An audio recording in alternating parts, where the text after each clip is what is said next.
నమస్తే welcome to Sakshi cinema this is Durga Tollywood sensational star Vijay Devarakonda national crush Rashmika మందన్నల వివాహ వార్తలు ప్రస్తుతం సోషల్ మీడియాలో సినీ వర్గాల్లో అత్యంత ఆసక్తికరమైన చర్చగా మారాయి. గత కొన్నేళ్లుగా వీరిద్దరి మధ్య ఏదో ఉందనే ప్రచారం జరుగుతున్నప్పటికీ తాజాగా విజయ్ దేవరకొండ తన ఇన్స్టాగ్రామ్ వేదికగా చేసిన ఒక ఎమోషనల్ పోస్ట్ ఈ వార్తలకు మరింత బలాన్ని చేకూర్చడమే కాకుండా అభిమానుల్లో కొత్త ఉత్సాహాన్ని నింపింది. ఈ జంట తమ మధ్య ఉన్న బంధాన్ని పరోక్షంగా అంగీకరిస్తూ అభిమానుల ప్రేమను గౌరవించిన తీరు అందరినీ ఆకట్టుకుంటోంది. విజయ్ రష్మికల పేర్లను కలిపి అభిమానులు ఎంతో ఇష్టంగా విరోష్ అని పిలుచుకుంటారు.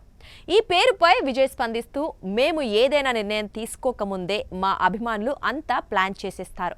మా పెళ్లికి వారు పెట్టిన విరోష్ అనే పేరు చాలా అందంగా ఉంది. అభిమానుల గౌరవార్థం మా వివాహ వేడుకకు అదే పేరును ఖరారు చేయాలని నిర్ణయించుకున్నాం. మమ్మల్ని ఇంతగా ఆదరిస్తోన్న అందరికీ ధన్యవాదాలు అంటూ పేర్కొన్నారు. ఇక ఈ ప్రకటనతో నెటిజన్లు ఒక్కసారిగా షాక్ గురవడమే కాకుండా ఈ క్రేజీ కపుల్ కు శుభాకాంక్షలు తెలుపుతూ సోషల్ మీడియాను హోరెత్తిస్తున్నారు. వీరిద్దరి ప్రయాణం గీతా గోవిందం సినిమాతో మొదలైంది.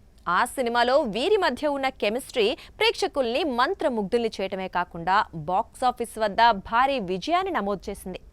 ఆ తర్వాత డియర్ కామ్రేడ్లోనూ కలిసి నటించి వెండితెరపై ఒక అద్భుతమైన జంటగా గుర్తింపు తెచ్చుకున్నారు. ఈ సినిమాల చిత్రీకరణ సమయం నుంచే వీరిద్దరి మధ్య స్నేహానికి మించిన అనుబంధం ఉందనే రూమర్లు షికారు చేశాయి.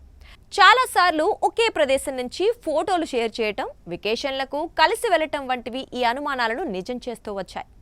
ప్రస్తుతం అందుతున్న సమాచారం ప్రకారం ఈ వివాహ వేడుకను చాలా సింపుల్ గా కేవలం కుటుంబ సభ్యులు, అత్యంత సన్నిహితుల సమక్షంలోనే నిర్వహించాలని ఈ జంట భావిస్తోందట.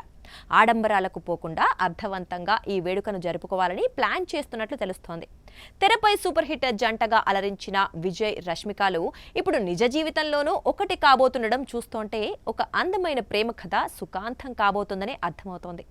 విరోష్ పెళ్లిపీటలెక్కే ఆ క్షణం కోసం ప్రపంచవ్యాప్తంగా ఉన్న వారి అభిమానుల కళ్లల్లో ఒత్తులు వేసుకుని ఎదురుచూస్తున్నారు. సాక్షి టీవీ ప్రసారాలను నిలిపివేయడం చట్టరీత్యా నేరం.